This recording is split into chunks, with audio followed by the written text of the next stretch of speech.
اعوذ باللہ من الشیطان الرجیم بسم اللہ الرحمن الرحیم۔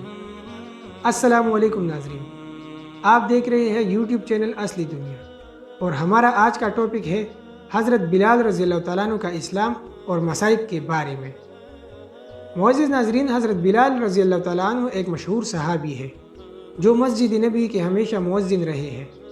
شروع میں ایک کافر کے غلام تھے، اسلام لے آئے جس کی وجہ سے طرح طرح کی تکلیفیں دیے جاتے تھے۔ امیہ بن خلف جو مسلمانوں کا سخت دشمن تھا، ان کو سخت گرمی میں دوپہر کے وقت تپتی ہوئی ریت پر سیدھا لٹا کر ان کے سینے پر بہت بڑی چٹان رکھ دیتا تھا تاکہ وہ حرکت نہ کر سکے، اور کہتا تھا کہ یا اس حال میں مر جاؤ، اور اگر زندگی چاہتے ہو تو اسلام سے ہٹ جاؤ۔ مگر وہ اس حالت میں بھی یا احد کہتے تھے، یعنی معبود ایک ہی ہے۔ رات کو زنجیروں میں باندھ کر کوڑے لگائے جاتے، اور اگلے دن ان زخموں کو گرم زمین پر ڈال کر اور زیادہ زخمی کیا جاتا تھا تاکہ بے قرار ہو کر اسلام سے پھیر جائے یا تڑپ تڑپ کر مر جائے۔ عذاب دینے والے اکتا جاتے، کبھی ابو جہل کا نمبر آتا تھا، کبھی امیہ بن خلف کا، اور کبھی اوروں کا، اور ہر شخص کی یہی کوشش تھی کہ تکلیف دینے میں زور ختم کر دے۔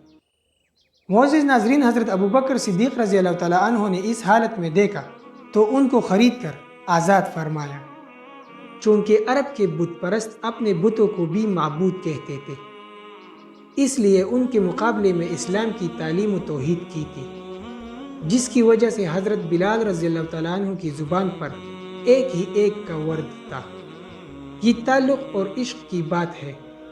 ہم جھوٹی محبتوں میں دیکھتے ہیں کہ جس سے محبت ہو جاتی ہے اس کا نام لینے میں لطف آتا ہے، بے فائدہ اس کو رٹا جاتا ہے۔ تو اللہ کی محبت کا کیا کہنا، جو دین اور دنیا میں دونوں جگہ کام آنے والی ہے۔ یہی وجہ ہے کہ حضرت بلال رضی اللہ تعالیٰ عنہ کو ہر طرح سے ستایا جاتا تھا، سخت سے سخت تکلیفیں پہنچائی جاتی تھی، مکہ کے لڑکوں کے حوالے کر دیا جاتا تھا کہ وہ ان کو گلی کوچوں میں چکر دیتے پھرے۔ اور یہی حال تھا حضرت بلال رضی اللہ تعالیٰ عنہ کا کہ زبان پر ایک ہی ایک ہے کی رٹ لگاتے تھے۔ اسی کا یہی صلہ ملا کہ پھر حضور صلی اللہ علیہ وسلم کے دربار میں مؤذن بنے، اور سفر میں ہمیشہ اذان کی خدمت ان کے سپرد ہوئی۔ معزز ناظرین، حضور اکرم صلی اللہ علیہ وسلم کے وصال کے بعد مدینہ طیبہ میں رہنا اور حضور اکرم صلی اللہ علیہ وسلم کی جگہ کو خالی دیکھنا مشکل ہو گیا۔ اس لیے ارادہ کیا کہ اپنی زندگی جہاد میں گزاروں، اس لیے جہاد میں شرکت کی نیت سے چل دیے، اور ایک عرصہ تک مدینہ منورہ لوٹ کر نہیں آئے۔ ایک مرتبہ حضور صلی اللہ علیہ وسلم کی خواب میں زیارت کی۔ حضور اکرم صلی اللہ علیہ وسلم نے فرمایا، بلال، یہ کیا ظلم ہے، ہمارے پاس کبھی نہیں آتے۔ تو آنکھ کھلنے پر مدینہ طیبہ حاضر ہوئے۔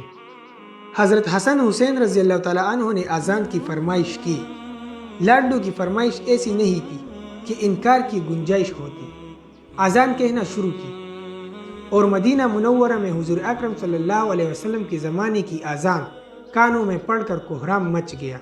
عورتیں تک روتی ہوئی گھر سے نکل پڑے۔ چند روز قیام کے بعد واپس ہوئے، اور آپ رضی اللہ تعالیٰ عنہ کا وصال دمشق میں ہوا۔ ہاں تو ناظرین، اب تک کے لیے اتنا ہی کافی۔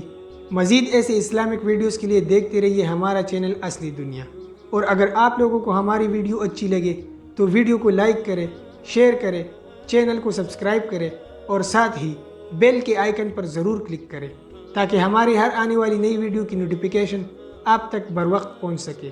شکریہ۔ السلام علیکم ورحمۃ اللہ وبرکاتہ۔